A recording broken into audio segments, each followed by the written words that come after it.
మనం కడప వెళ్దాం. కడపలో కొన్ని రోజుల నుంచి అంటే రాయలసీమ మొత్తం అదేవిధంగా ఆంధ్రప్రదేశ్ మొత్తం కూడా వివేక హత్య ఎటు నుంచి ఎటు మారుతుందో, ఎటు నుంచి ఎటు టర్న్ అవుతుందో కూడా మనం చూస్తున్నాను. సుప్రీంకోర్టు వరకు కూడా సునీతారెడ్డి ధైర్యశాలికి ముందుకు వెళ్ళారు. సో ఈ క్రమంలోనే ఇప్పుడున్న తప్పుదో పట్టిస్తున్నారంటూ డాక్టర్ చైతన్య మాట్లాడుతున్నారు. అయితే దస్తగిరిని బెదిరించలేదని అయితే తను చెప్తున్నారు. ఆల్రెడీ ఒకవేళ నేను బెదిరించినట్లయితే అక్కడ సీసీ కెమెరాలు, అంటే జైల్లో ఉన్నప్పుడు అంతా సీసీ కెమెరాలు పగడ్బందీగా ఉండేది, కనీసం 10 మంది అయినా చూడరా, ఎందుకు నా మీద ఇలాంటి నేరాలప్పులు మోపుతున్నారంటూ కేసునే కావాలని తప్పుదో పట్టిస్తున్నారంటే డాక్టర్ చైతన్య అంటున్నారు. ఒకవేళ నా తండ్రి దేవిరెడ్డి బెయిల్ పిటిషన్ వేయడంతోనే సునీతారెడ్డి ఈ విధంగా తెరలేపారంటూ డాక్టర్ చైతన్య మాట్లాడుతున్నారు. సో దీని మీద పూర్తి అప్డేట్స్ మా ప్రతినిధి యూసఫ్ అందిస్తారు. యూసఫ్ చెప్పండి.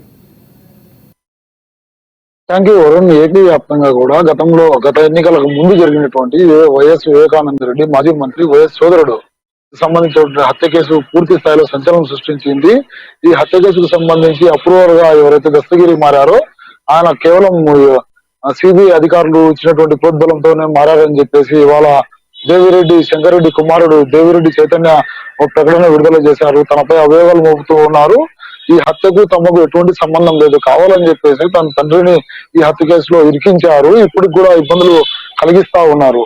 ఏదైతే దస్తగిరి ఆరోపించినట్లు కడప సెంట్రల్ జైలుకు నేను మెడికల్ క్యాంపు కోసం మాత్రమే వెళ్ళాను, అయినప్పటికీ కూడా నేను ఏదో అతనికి ప్రలోభాలకు గురి చేస్తా ఉన్నాను, ఈ కోట్ల రూపాయల డబ్బులు కూడా ఆఫర్ చేశానని చెప్పేసి అతను ప్రకటిస్తా ఉన్నాడు. ఇవన్నీ కూడా అవాస్తవాలు మాత్రమే. వీటిని పరిగణనలోకి తీసుకోవాలి. అక్కడ సీసీ కెమెరాలు ఉన్నాయి, వాటిని పరిశీలించాలి. ఈ వివేకానంద రెడ్డి చనిపోయి ఇప్పటికి దాదాపు 4.5 సంవత్సరం జరుగుతున్నప్పటికీ కూడా తమపై ప్రతీకార చర్యకు మాత్రమే పాల్పడతా ఉన్నారు. తాము వైఎస్ జగన్మోహన్ రెడ్డికి తోడుగా నిలిచినందుకే ఇవన్నీ అభియోగాలు మోపుతూ ఉన్నారు. దస్తగిరి హత్యలో నిందితుడు అతను చెప్పినటువంటి వాదనలను మీరు ఏ విధంగా పరిగణిస్తారు? తమ కుటుంబానికి ఇప్పటికే ఇబ్బందులు కలిగిస్తా ఉన్నారు. తన తండ్రి పెళ్లి సమయంలో కూడా తన వద్ద లేకుండా జైలు జీవితాన్ని గడిపేటువంటి దౌర్భాగ్య స్థితికి ఈ యొక్క నాయకులతో పాటు దస్తగిరి ఈ యొక్క సంకల్పాన్ని సృష్టించారు. ఇవన్నీ కూడా రానున్న రోజుల్లో తాము ప్రజల ముందుకు తీసుకువెళ్తాము.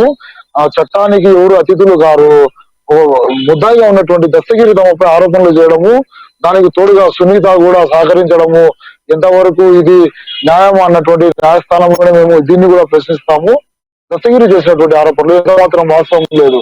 తాను ఒక డాక్టర్ ను గ్యాస్ట్రిక్ సంబంధించినటువంటి ట్రీట్మెంట్ ఇవ్వడానికి మాత్రమే 6 నెలల ముందు షెడ్యూల్ ఏదైతే జైలు శాఖ అధికారులు ఏర్పాటు చేశారో ఆ షెడ్యూల్ ప్రకారమే తాను జైలుకు వెళ్లి అక్కడ ఉన్నటువంటి ఖైదీలకు అందరికి కూడా ట్రీట్మెంట్ చేశాను.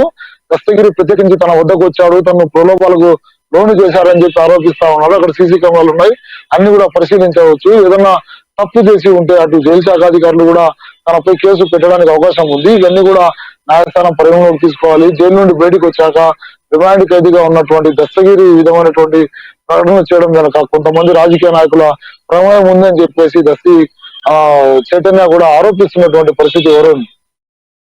ఒక విధంగా సునీత తప్పుదో పట్టిస్తున్నారు అంటే ఆల్రెడీ కూడా దస్తగిరి కాదు, ఇంతకు ముందు వాళ్ళ పెదరాళ్ళు బావేలు ఉన్నప్పటి నుంచి కూడా, అంటే అవినాష్ రెడ్డి విక్టిమ్ గా ఉన్నప్పటి నుంచి కూడా, అంటే ఇన్ని రోజుల నుంచి సునీత రెడ్డి కూడా సుప్రీంకోర్టులో, హైకోర్టులో, అదే తెలంగాణ కోర్టులో కూడా పిటిషన్లు వేస్తా ఉన్నారు. మళ్ళీ తొందరగా ఆల్రెడీ పోయిన సంవత్సరం జూన్లో కూడా ఖచ్చితంగా దీన్ని నెలాఖరికి ఎలా కంప్లీట్ చేయాలనేది వాదనలో కూడా వచ్చాయి. సో ఇంత జరుగుతున్నా కానీ ఇప్పుడు చైతన్య వచ్చి ఖచ్చితంగా మా తండ్రి దేవిరెడ్డి బెయిల్ వేయడంతోనే సునీత రెడ్డి కక్షపూర్తిగా దీన్ని వ్యవహరిస్తున్నారు, ఖచ్చితంగా తప్పుదో పట్టించాలనే కేసుని సునీతారెడ్డి ఆరోపిస్తున్నారంటూ చైతన్య చెప్పడాన్ని మనం ఏ విధంగా చూడాలి? అంటే ముందు నుంచి కూడా సునీత ఇలాగా వ్యవహరిస్తూనే ఉన్నారు, కానీ ఇప్పుడు వచ్చి సునీత మీద ఈ ఆరోపణలు చేయడం ఏ విధంగా చూడాలి మనం?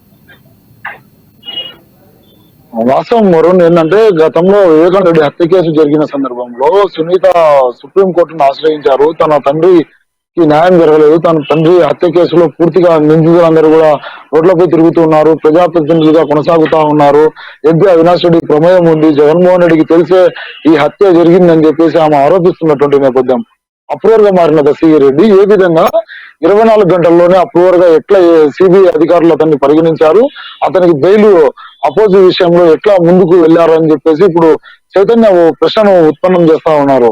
హత్య చేసినటువంటి నిందితుడుగా నేను ఒప్పుకుంటూ ఉన్నానని చెప్పినటువంటి దస్తగిరి ఇవాళ సునీతారెడ్డితో కలిసి అనేకమైనటువంటి ఇబ్బందులకు గురి చేస్తా ఉన్నాడు. తమపై లేనిపోయినటువంటి ఆరోపణలు చేస్తా ఉన్నాడు. ఇవాళ తనపై ఎటువంటి ఆరోపణలు చేశాడు, ఈ ఆరోపణలకు మొత్తం కూడా దస్తగిరి గతంలో తన తండ్రిపై కూడా చేశాడు. ఇవన్నీ కూడా సిబిఐ అధికారులు సానుకూలంగా అతన్ని పరిగణలోకి తీసుకున్నారు. కేవలం వైఎస్ కుటుంబాన్ని ఇబ్బందులు పెట్టాలా, రాష్ట్రంలో ఉన్నటువంటి జగన్మోహన్ రెడ్డి ఆ ప్రభుత్వం ఏదైతే కొనసాగుతా ఉందో దీన్ని అప్రతిష్ట పాలు చేయాలని చెప్పేసి వీరంతా కంకణం కట్టుకున్నారు. ప్రతిపక్షాలతో చేతులు కలిపారు. తమపై అభియోగాలు మోపడంలో ఎటువంటి ఇది లేకుండా కూడా వీరు ఆధారాలు లేకుండా అభియోగాలు మోపుతా ఉన్నారు. అధికారులు ఉంటే అది వారి వద్ద ఏదైనా ఆధారాలు ఉంటే డైరెక్ట్ న్యాయస్థానంలో నిరూపణ చేయొచ్చు, తమపై శిక్షలు పడేలాగా చేయొచ్చు. కానీ తన తండ్రి రిమాండ్ ఖైదీగా కొనసాగుతా ఉన్నారు. ఇప్పటి వరకు అతనికి బెయిల్ రాకుండా కూడా ఇబ్బందులు కలిగిస్తా ఉన్నారు. ఆ క్రమంలోనే ఇప్పుడు కూడా మరిన్ని ఈ ఎన్నికలు సమీపిస్తున్న సమయంలో రాష్ట్రంతో పాటు జిల్లాలో కూడా తమను అప్రతిష్ట పాలు చేయాలా, వైఎస్ఆర్సీపీ పార్టీని దిగజారు పార్టీగా చూపించాలనేటువంటి ఒక ప్రయత్నంలో భాగంగానే తమపై ఇటువంటి అభియోగాలు మోపుతా ఉన్నారు. ఏదన్నా ఉంటే దస్తగిరి కోర్టుకు వెళ్ళాలి, కోర్టులోనే ఇవన్నీ కూడా నిరూపించాలి, లేని పక్షంలో తాము కూడా కోర్టును ఆశ్రయిస్తామని చెప్పేసి చైతన్య ప్రకటిస్తూ ఉన్నారు. వైఎస్ వివేక హత్య జరిగి 4.5 సంవత్సరం కావస్తా ఉంది. ఇప్పటి వరకు central of bureau CBI investigation కొనసాగుతున్నటువంటి నేపథ్యంలో జిల్లాలో సిబిఐ అధికారులను స్థానిక వైసీపీ నాయకులు బెదిరించారని చెప్పేసి, మరోపక్క ఈ విచారణ పూర్తిగా నిష్పక్షపాతంగా జరగడం లేదని చెప్పేసి రకరకాల అభియోగాలు మొత్తం కూడా వైసీపీకి ఒక నిర్దోషిగా ప్రజలు నిలబెట్టాలనేటువంటి ఒక కాన్సెప్ట్ తోనే ముందుకు కొనసాగుతున్నటువంటి సందర్భం కనబడతా ఉంది. ఇప్పటి వరకు కూడా ఎటువంటి ఆధారాలు కూడా ఆ వివేకానంద రెడ్డిని హత్య చేసినప్పుడు అక్కడ అవినాష్ రెడ్డి ఉన్నట్లు గాని, వారి కుటుంబ సభ్యులు ప్రమేయం ఉన్నట్లు గాని పూర్తి స్థాయిలో ఏ యొక్క నిజ నిర్ధారణ కూడా చేయని పక్షంలో కేవలం కాల్ డేటాను మాత్రమే ఆధారంగా తీసుకున్నారు. లొకేషన్ ట్రేస్ అవుట్ చేశామని చెప్పి సిబిఐ అధికారులు చెప్తా ఉన్నారు. తర్వాత కూడా పొలిటికల్ ఇన్ఫ్లుయెన్స్ ఉపయోగించి అవినాష్ రెడ్డి బయటపడుతూ ఉన్నారని చెప్పేసి సునీత ఆరోపిస్తున్నారు. సునీత ఆరోపణలకు బలం చేకూరుస్తూ ఇప్పుడు దస్తగిరి రెడ్డి కూడా రంగంలోకి వచ్చాడు. దస్తగిరి ఒక కిరాయంతకుడు, అటువంటి వ్యక్తి మాటలను మీరంతా ఎట్లా నమ్ముతారని చెప్పేసి ఈ రోజు దేవిరెడ్డి శంకర్ రెడ్డి కుటుంబం నిలదీస్తా ఉంది. ఎవరు thank you for the updates.